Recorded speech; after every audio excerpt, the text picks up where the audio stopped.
Coulomb and plus 11 Coulomb are separated by a distance of 20 cm. Alright?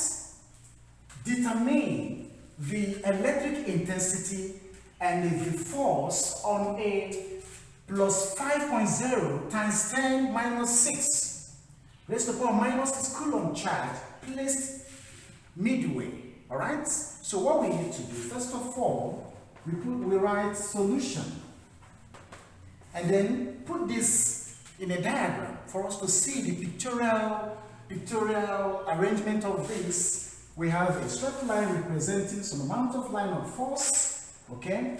And the question is 2-point charges.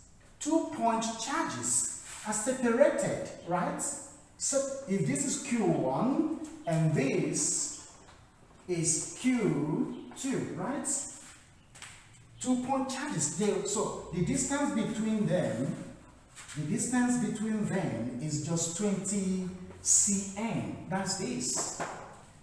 Okay? It means if we have maybe K to be the center of this line, it means from here to this point is 10 cm. And then from here to this point is also 10 cm.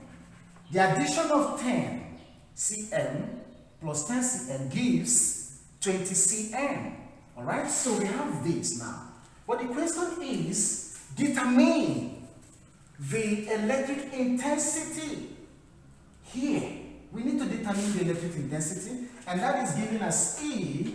First of all, the electric intensity on Q1 and the electric intensity on Q2. That's what we're going to do.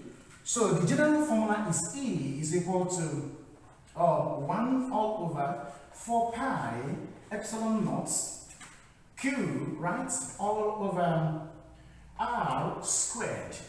Okay, that's the general formula right here. With this, we cannot generate the remaining ones because we must find the electric field intensity on Q1 and then on Q2. Okay? Now, with that, let us identify what we have. Q1 is given as plus 30 Coulomb. Q2 is given as plus 11 Coulomb, right? Then we have distance separating them is given as 20 cm. So R is given as 20 cm. R1, distance separating Q1 from the center, this is the center Q, K, okay, is given as 10 cm. The same thing, R2, distance separating the Q2 from the center is given as 10 cm as well. So we have all that cleared. Now we have this general formula, right?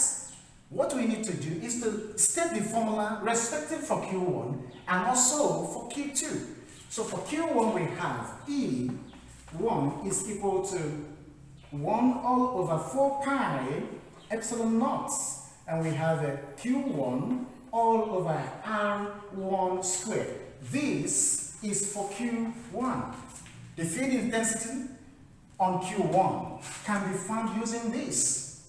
Then the field intensity on Q2 can be found using 1 all over 4 pi epsilon naught dot Q2 all over R2 squared. This can be used to find the field intensity on Q2. In just the same way, E1 can be used to find the field intensity on Q1. That's what it means. So the next thing we are going to do, let me take chalk. The next thing we are going to do is to find the total field intensity on both Q1 and Q2. That's the net field, electric field intensity or electric intensity on both Q1 and then Q2. So what do? There is some similarities here. This is similar with this. So we can go with this, and we have E is equal to 1 all over 4 pi epsilon naught, okay, brackets or parentheses open, we have Q1 over R1 squared minus Q2 all over R2 squared and then bracket close. By the time if we understand these concepts, then we can now substitute accordingly. Where we have that K being 1 all over 4 pi epsilon naught is equal to 9 times 10 raised to the power minus, raised to the power 9, not minus, m squared c per square, okay? That's the units.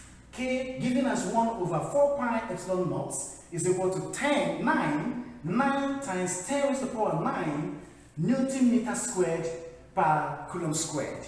That's the units, and that's the value of the value of the constant K.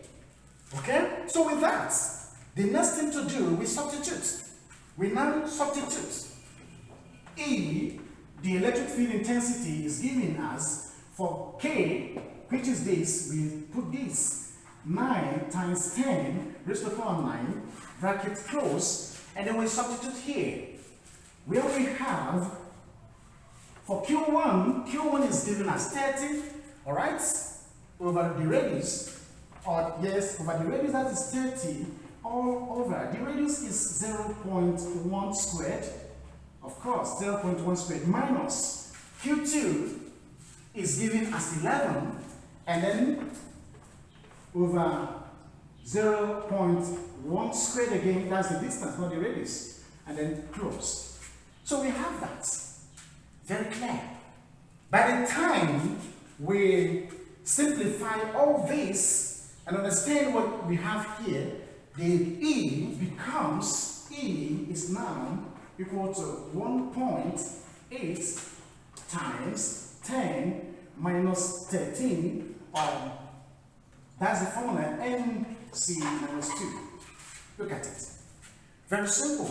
Take from this point, this should be, okay, by the time we clear this, we don't have minus here, so it's just 10 raised to the power 13, and that holds. If we consider the fact that we have taken care of all this, let me write this clearly, the way we're going to see it very well, because it's like this bracket is covering it. So we have 10 raised to the power 13 Newton Coulomb per Coulomb. So that's the answer to this. We have now found the electric field intensity acting on this Q1 and Q2 by the time we do this. But there is another third question, or second question indeed. There is a second question, the force. How do we now calculate the force on this charge? It's very simple. What we need to do, we recall that we have E is equal to F all over Q, right? F all over Q. F is the force we are looking for, so we make F the subject, it becomes Q and then E. So with this simple illustration, we can now find the force on this charge. So we quickly do that. By the time we do that, we have F is equal to, for charge, and that is 5 times 10 raised to the power minus 6, okay, times E. E is this. It's going to be times E, and that will give us 1.8 times 10 raised to the power 13. By the time we clear out, look at this. By the time we clear out all this, we have 9 times 10 raised to the power 7 Newton, because force is measured in Newton. That is it. All said, all solved clearly. So take it again. This represents the charge, which is this, and then this represents E, which was found at this point, and then we started to multiply out. We have 9 times 10 raised to the power 7 Newton, because force is measured in Newton.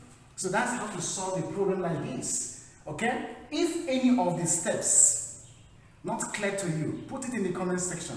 Don't forget to subscribe. Thumbs up, bell button on for constant notification. Share with your friends, students, and networks.